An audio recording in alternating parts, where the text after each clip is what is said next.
Tidworth. Tidworth is full of restaurants, or full of takeaways. Well, I describe it rather terribly as being in the middle of nowhere, but close to loads of places that loads of people know. Middle of nowhere to me. I quite like it in Tidworth. Probably one of the only ones that does, but I don't mind it out here. And yeah, delightful Tidworth.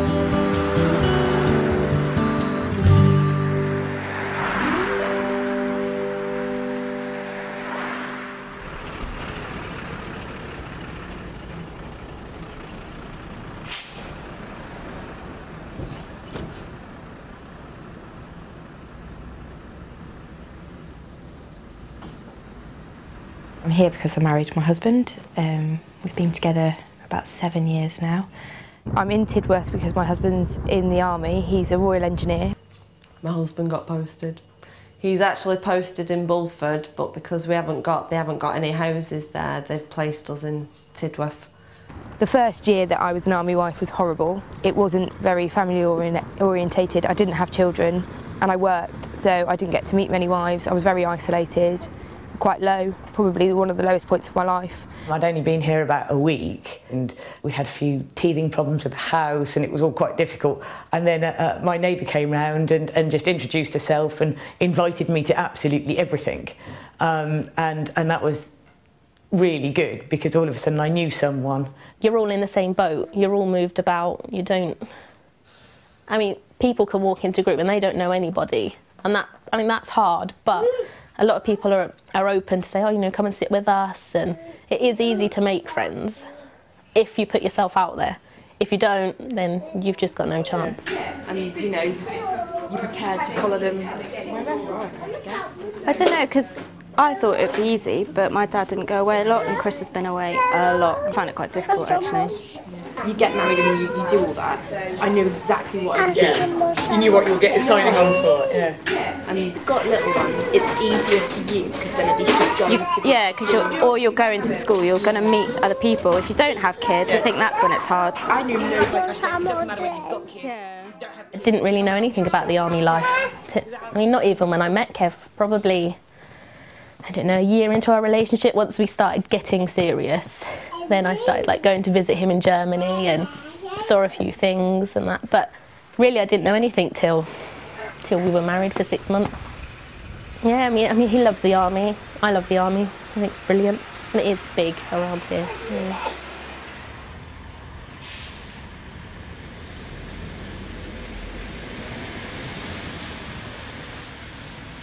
The artillery don't really move about a lot. They move as groups and they tend to do it every sort of 10 years. But for me, it's everyone else leaves me here. Like in the last few weeks already, about 3 of my friends have gone. For me, it's every 2 to 3 years that we move, and it's a bit of a pain in the backside sometimes because you've just made a nice group of friends and they're really supportive, and then with 1 month's notice you lose them. I've done 2 moves. My son didn't handle the first move well at all. I've got health visitors that helped me there. We've moved here 3 months ago. He's still under a health visitor. The girl that has been my best friend for probably the last 9 months has just moved to Germany. She moved on Friday. My other closest friend who lives across the street is moving today. So it is hard because you make attachments to people and you share your life story with them and then they go and then you have to explain that to somebody else again. Or when your husband's away and you are feeling a bit low, there's nobody to turn to because they've either moved or you haven't met people yet or whatever. We used to live next door but 3 to the kids' grandma, so it was all family and friends orientated, and then I've moved into it. And my husband is fine, he's got all his friends in the army, and I've moved here and it's the same. He's got his friends in the army and I don't know anyone. It actually feels in the middle of nowhere because you don't know anyone and no one actually talks. So trying to find out where things are, it is quite isolating. Did you have a nice sleep, lovely? Yeah. Yeah. You've got your crazy bedhead, haven't you? Okay, I'll go and get your juice from the other room, okay? A huge problem is loneliness and boredom. And you know, if you're stuck in a house with 1, 2 kids, or obviously if you're stuck in a house on your own, then that's a different issue. But from my perspective, you know, you're stuck in a house with a small child, whereas normally Daddy would come home and you know, be someone else to talk to, someone else for the little one to play with, all of those things. That's gone. You're either an army wife or you're not. You either can do it or you can't. And there are times where you think you can and you can't, or there's times that you think you can't and you can. But the first couple of years really makes you aware of whether you can do it or not. And unfortunately for the people that can't, it usually ends marriages. So it doesn't matter how much you love somebody, if you can't be away from your family and you can't do it on your own, you're not going to last. And I think that, you know, you either return home to your family and leave your husband, or keep your husband and move away from your family.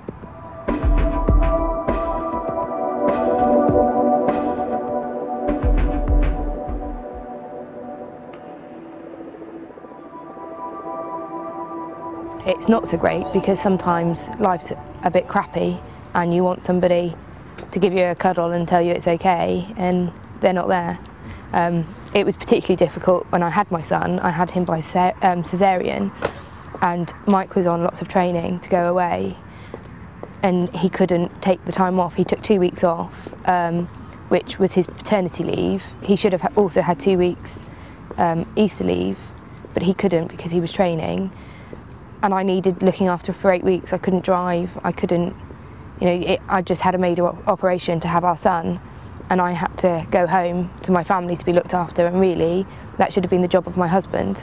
Sophia was born halfway through my husband being in Afghanistan. He managed to come back and see her born in his R&R, but then he went home, he went to Afghanistan again when she was about 6 days old. And then didn't see her again for 3 months.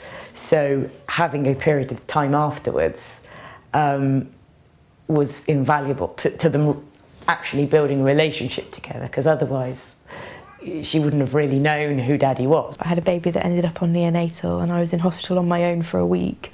It would have just been nice if he could have been there or something, really, because we didn't get to hold him till he was 4 hours old, and then he had to go straight back to work, which was sad, really, and sad for him.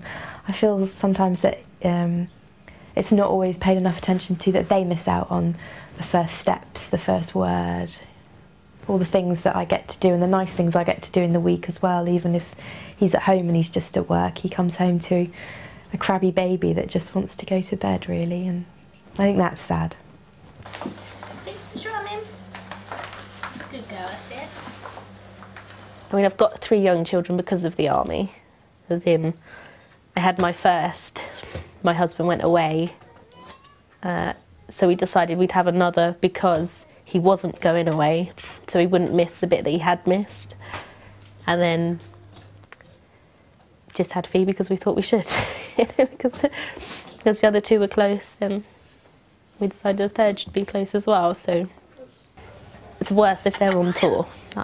That's awful. You can go for days without speaking to them, and then they do phone, but then you can hear an alarm and the phone goes dead, and you're thinking, oh, you know, what's going on, what's happened, and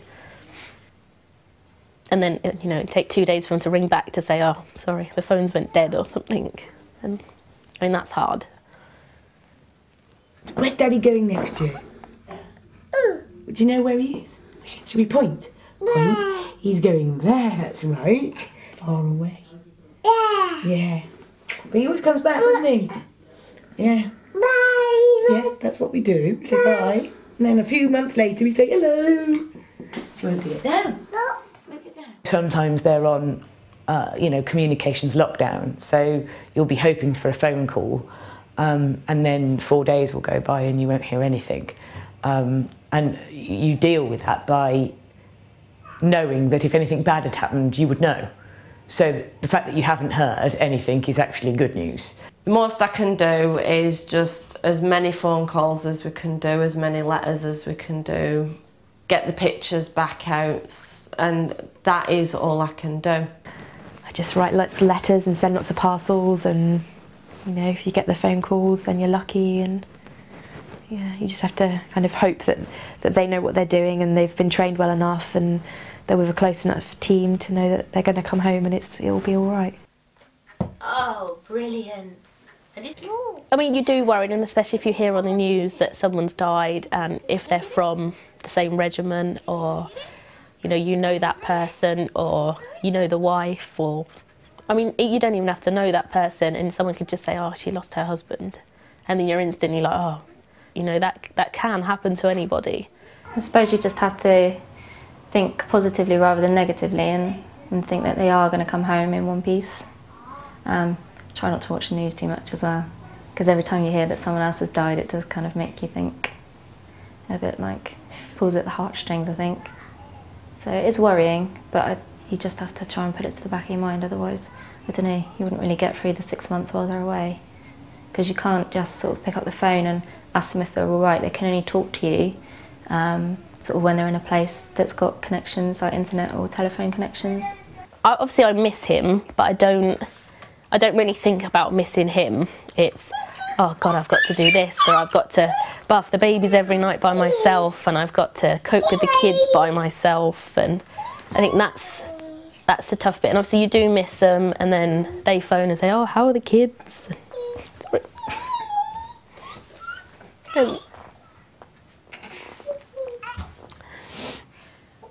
Yeah, I think it's just tough for the kids more than having, like, my son saying, where's Dad? And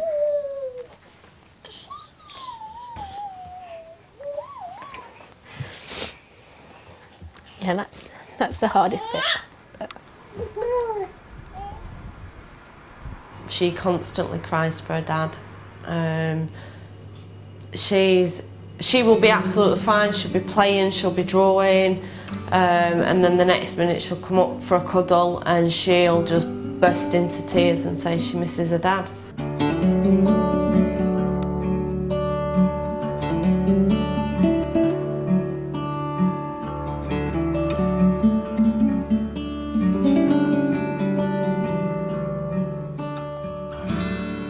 You kind of have to run your life as if you are a single mum, even though you're not, because you never know if they're going to be here or not. Just, it's not unusual for him to come home and say, oh, I'm going away next week. He come back the other day and says he might be going away for 8 weeks. He doesn't know whether he'll be back at the weekend. He's not 100% sure whether he's either going or not. My husband could come home tonight and go, I'm going to Iraq for 6 months, but I'm going next week. And you just can't rely on them necessarily to be there, or even if they do have sports afternoon on a Wednesday, they might not some weeks, or might not finish early on a Friday. You just don't know. It's so up in the air. Basically, I run the house and sort the kids, and my husband works around it. It's hard. It is hard. You're getting up and you're doing everything, and if he's there, he's there. It's a bonus, and if he's not, he's not. It's hard to plan things as well, holidays and things sometimes, because you just don't know if they're going to be about. You don't know if they're going to be working late on the Friday, what time they're finishing. Can we go away this weekend? Have you got early start Monday, or are you in at 10? Because they never seem to know what's going on until right at the last minute.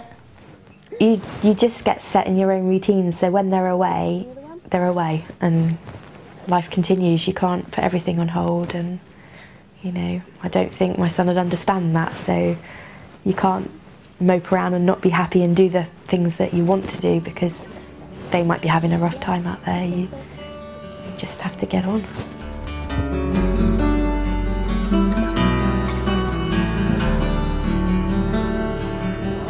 They run every 15 minutes now, don't they? It's quite good that is very to Andover, but not to Salisbury. No. There's not really very much in Tidworth. There's a Lidl and a Tesco, and apparently it's got loads better now that there is Tesco, but I didn't actually live here before that. Okay, thank you. You can get by on a daily basis, and if not, there's always Andover, which is about 20 minutes away, or Salisbury, that's about 40, so yeah, you just have to make sure that when you're out, you get everything while you're out, otherwise it's a bit of a trek back if you've forgotten something. Food shopping's great because there's Tesco's, Lidl, the Spar, the Londis. If you want Indian takeaway, that's good too because there's 2 of those. Chinese.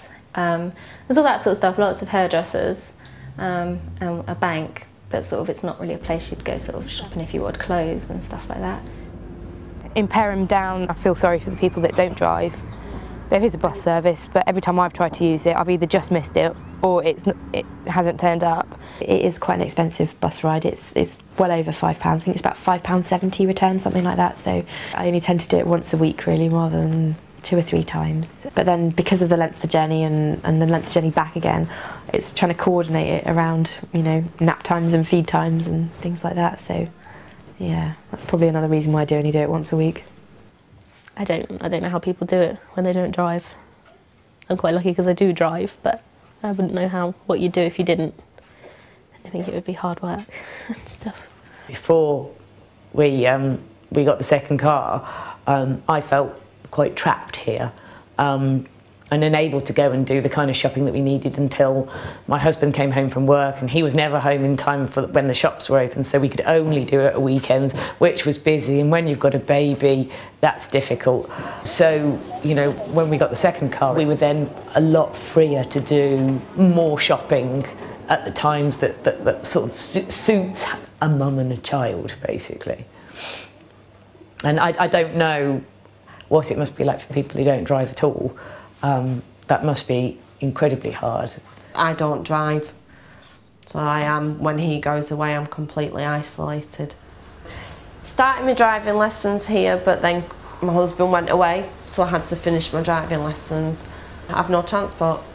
If I use the buses are quite expensive. I've got myself and 4 kids to put on the bus, but I pay for myself and my 2 older children. So if I want to go through to Andover, it probably costs me a fortune with all the kids. And that's where the shopping centre is. Taxis are well out of the way, there's no way I could cover that. So basically, I'm pretty much naffed, and while he's away, when he's home, I'm not too bad, I can get out at the weekend, but through the week, I have no mode of transport because he takes the car to work.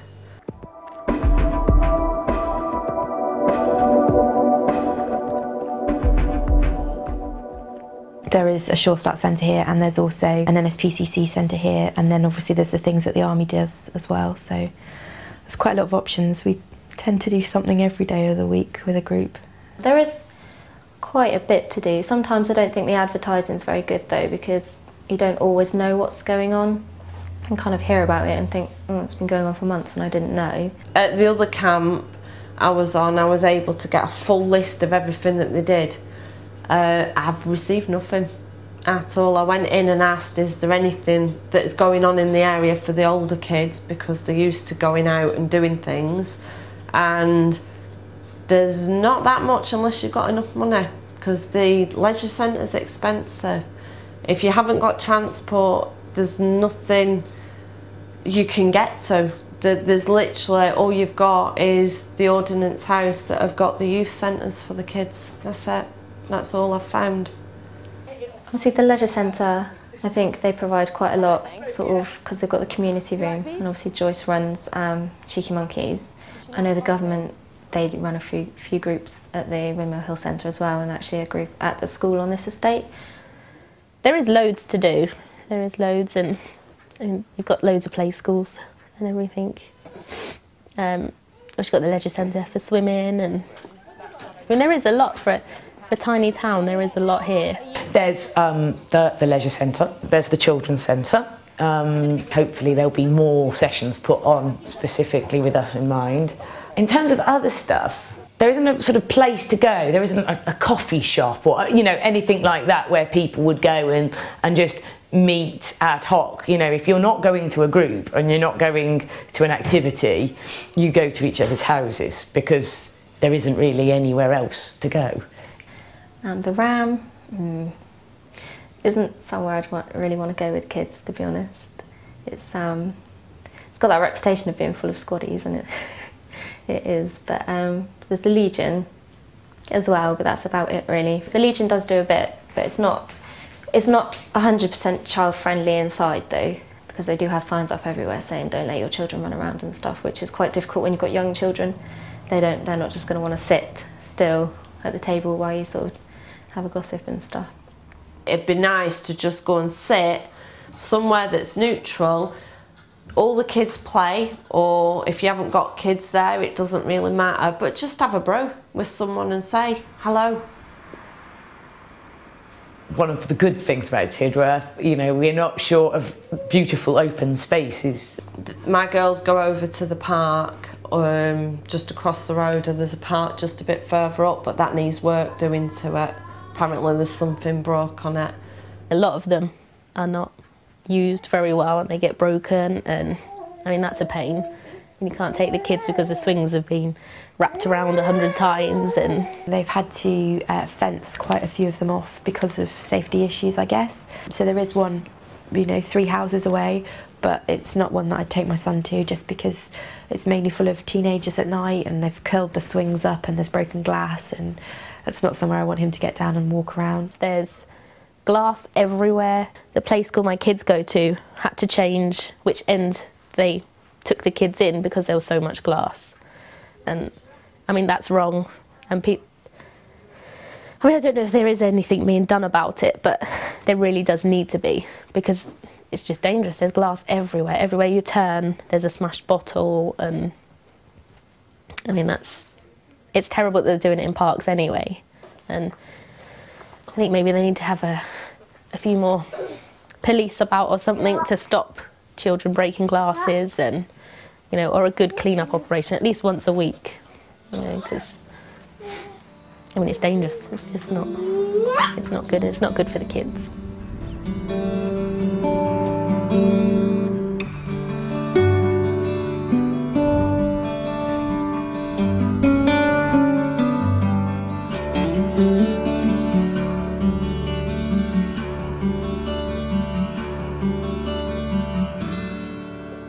For me, mainly, I had a big problem with housing to start with.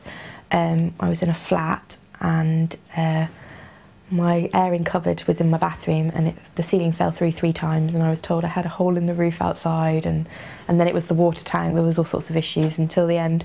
I had a hole in my living room because it had come through, and I'd been trying for a year to get moved, and that involved ringing people each day, sending off photographs, screaming at people down the phone, crying at people down the phone, and yeah, it took to the waters to get into the electricity for them to move us, because it wasn't safe to live in because there was no fire alarms, and as it's a rented property that was necessary. I have needed repairs. I think everybody does at some point. I raised a repair on my cooker in November and didn't get that. They condemned it in November, but I didn't get a replacement until February or March, maybe even April. I asked for my drains to be unblocked because I could smell the drains in my washing. It took them something like 16 weeks to get a quote on it. They'll give you a time from 9 in the morning to 8 at night and stuff like that. That's not good when you've got to go out and, you know, or live a life. It's a pain. There's a kind of ranking system to how important the repair is, to whether, you know, how quickly it gets done, and that. It doesn't always feel like it's fair or that it's done quick enough, but I certainly wouldn't want to do the job of sorting out who's priority, because I wouldn't want screaming wives on the phone to me.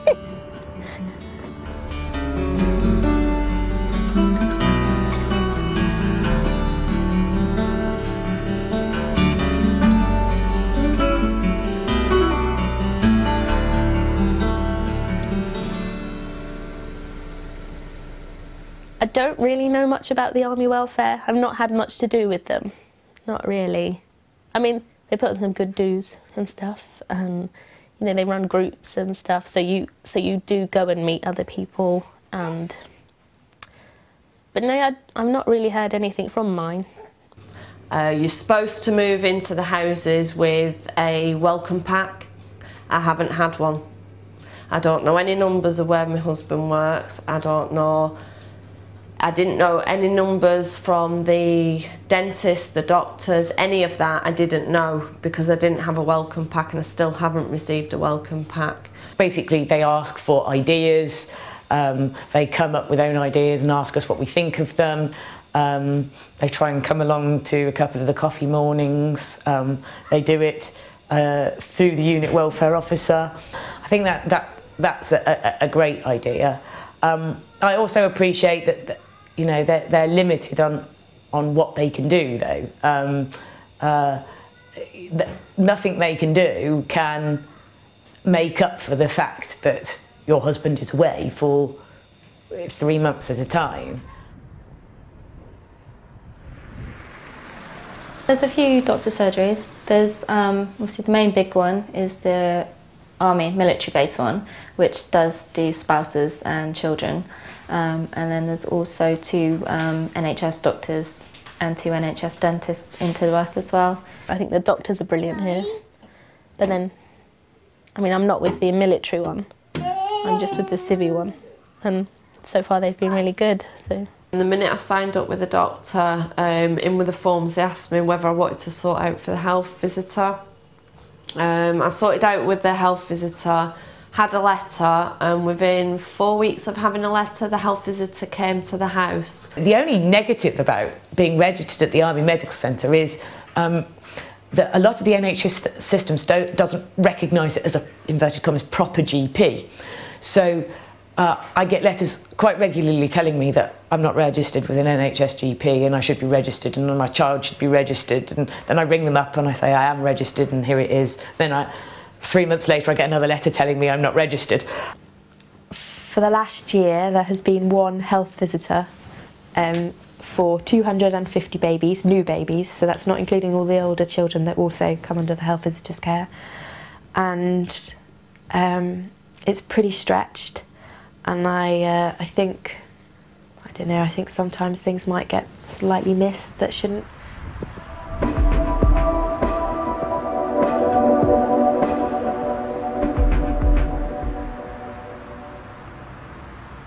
There's 2 schools in Tidworth.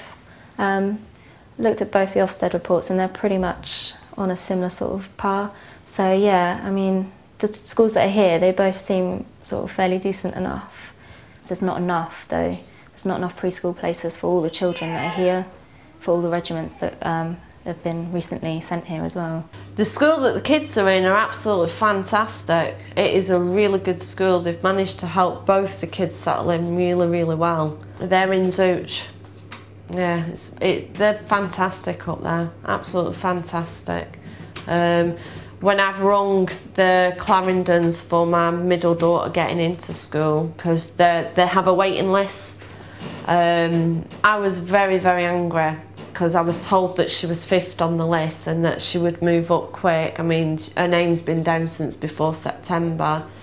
I rung a couple of weeks ago and she's been moved down the list because she's not priority.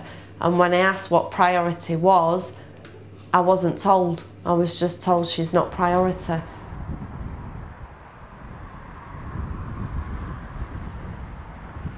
You have to budget when you're living out basically in the middle of the sticks. To go home is going to cost me 80 quid in fuel to get there and back. And we pay just short of £500 for this house a month, and he's not on a major wage. He's not anywhere up in the forces. He's just completed his training. Provided we are willing to live the army life, that means so long as we are reliant on MOD housing, which is heavily subsidised, and we move around with him, then yes, it's affordable. I mean, I'd love to work. I hate not being with adults and stuff and just being stuck at home with 3 kids. It's horrible. Ideally, I'd have loved to have gone back to college until the youngest daughter is in school, and then from school go back to work. It would appear to be that I, to all intents and purposes, gave up my career prospects when I chose to marry my husband, which has been incredibly difficult for me. I only work about 17 hours a week, so. But one of those days is sort of a Saturday, which is difficult when they're away, obviously, because then I don't have childcare. Because I've got 3 kids so young, I just can't. One, I can't afford to put them all in childcare. And really, there's going to be no employer to say, you know, that you can go to and say, yeah, I'd like this job, please, but sometimes my husband works late. You know, sometimes he just has to go into work when I didn't know he was, so I might not be able to turn up that day or this day, and I'm not going to be able to give you much notice and things. And that's the difficult side of things, because obviously when he goes to Afghan, I want to be not working because I work part-time. I don't want to be working when he comes home on R&R, but I won't know when he's coming home until right near the time. So obviously it means then it's hard if I need to book time off work. And that, so it's kind of like lastminute.com sometimes. I understand that standard careers don't always work, but because of the amazing capabilities of so many of these women, I think the capacity to run small businesses, medium-sized businesses, to pull together, to do things entrepreneurial and inventive together would be tremendous if we had the support behind us.